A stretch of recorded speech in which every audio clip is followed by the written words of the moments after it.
आता पायावर एक गणित दिले बघा, जर a बरोबर -12 b बरोबर 6 तर कंसामध्ये a अधिक b वर्ग बरोबर किती?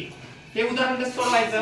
तर ह्या ज्या कंसामध्ये a आणि b दिलेलं आहे आणि ह्याच्या ऑलरेडी आपल्याला काय दिलेले आहे, किमती दिलेल्या आहेत. a ची किंमत किती दिल्या -12 आणि b ची किंमत किती दिल्या 6.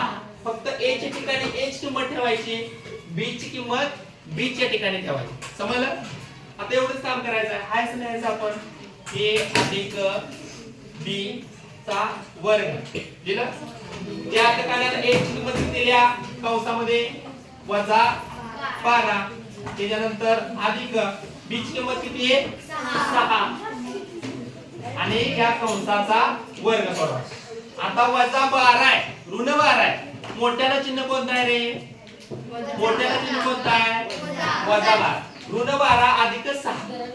लहान संख्या कोणती आहे? 6. त्याला काय प्लस आहे. तर या -12 मधून हे +6 मायनस करायचे. काय करायचे? मायनस करायचे. -12 तून 6 गेल्यानंतर राहणार काय शिल्लक? 6. कोणतं 6? -6 शिल्लक राहणार. काय राहणार? -6. -12 तून 6 गेल्यानंतर -6 शिल्लक राहणार. लक्षात घ्या. मोठ्याचं चिन्ह द्यायचं. लक्षात घ्या. जे मोठा अंक असेल त्या मोठ्या अंकाचं चिन्ह द्यायचं. किती येणार?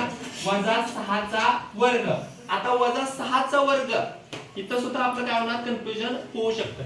आता -6 चा विस्तार करायचा. -6 गुणिले -6. आता ह्याच्या गुणाकारामध्ये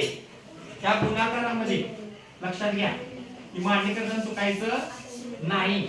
-6 गुणिले -6 गुणाकारामध्ये दोन्हीकडे ज्यावेळी चिन्ह असतील तर हे वजा चिन्ह निघून जातं आणि याचा गुणाकार किती येणार? 36 येणार. -36 येणार नाही, अधिक 36 येणार. लक्षात ठेवा. ओके.